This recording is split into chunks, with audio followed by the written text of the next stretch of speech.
Houston, Texas, January 5, Andrew Luck. Photo by Tim Warner, Getty Images. With the Divisional Round Up and all four matchups so different in nature, there should be no shortage of excitement. There are plenty of storylines, as usual, but it is as open a field as it has been in some time. No team left is close to infallible, and those weaknesses will need to be exploited. Not horsing around. Patrick Mahomes and the Kansas City Chiefs try to reverse a lot of history against Andrew Luck and the Indianapolis Colts. For starters, Indianapolis is 4-0 all-time against the Chiefs in the playoffs. Then, the typical home field advantage has not applied to Kansas City for 25 years. Mahomes, the likely MVP, is also the youngest remaining starting quarterback in the playoffs. It is also his first career playoff start. Neither bode well for the league leader in touchdown passes. It also does not help facing an Indy defense that held Deshaun Watson to 235 yards on 49 attempts indoors. Expected snow showers shift the focus from Tyreek Hill in the passing game to Damian Williams and the ground attack, although Hill and especially Travis Kelce will obviously still be heavily involved. Indy has not generated a lot of pressure, but the lack of explosiveness is a concern. Kansas City was last in the NFL in time of possession the past 3 weeks of the regular season. Snow would also hurt Indy's passing game, though again, T.Y. Hilton and Eric Ebron should still be able to make their mark. Luck will probably be the NFL's comeback player of the year, coming back from shoulder issues that cost him the entire 2017 season. He has the second most touchdown passes in the league and the line protection to withstand KC's pass rush. Marlon Mack has been a revelation in his second year and just gashed a much better run defense for 148 yards a week ago. Kansas City also gives up more rushing yards at home than on the road. The Colts were third in time of possession the final 3 weeks of the regular season. History says the Chiefs bow out. Their defense plays better at home, but Frank Reich has the Colts playing the best football in the AFC at the moment.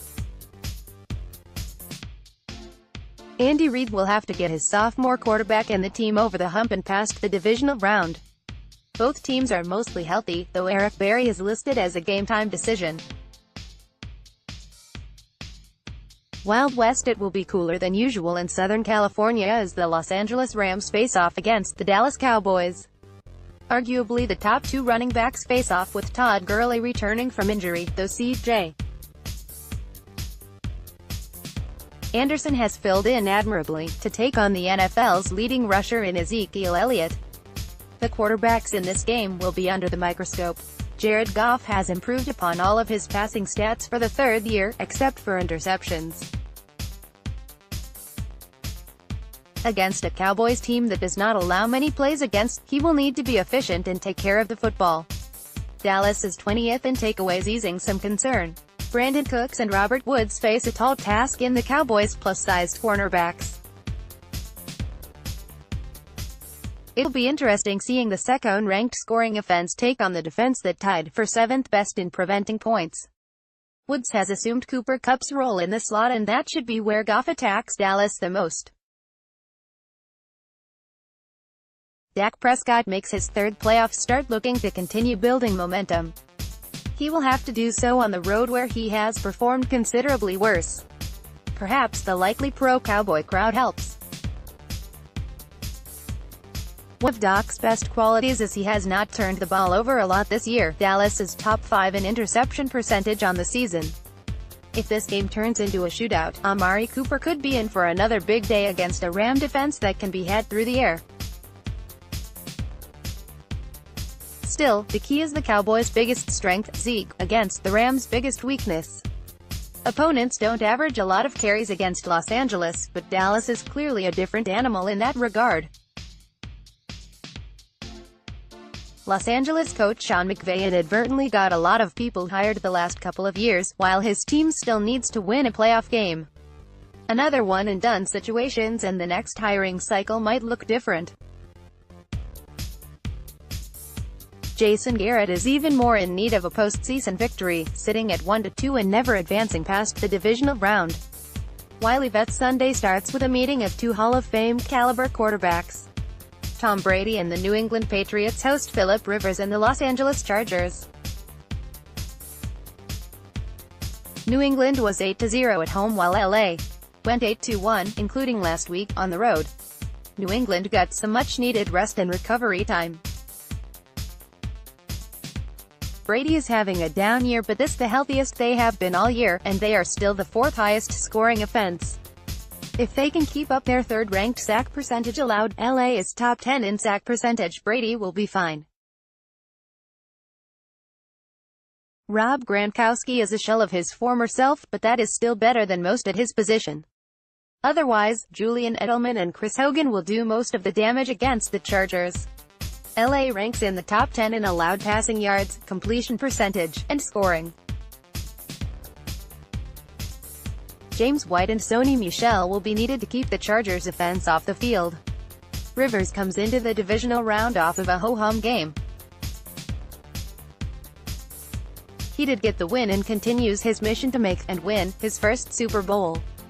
He will have to take out a team that he is 1-7 against all time.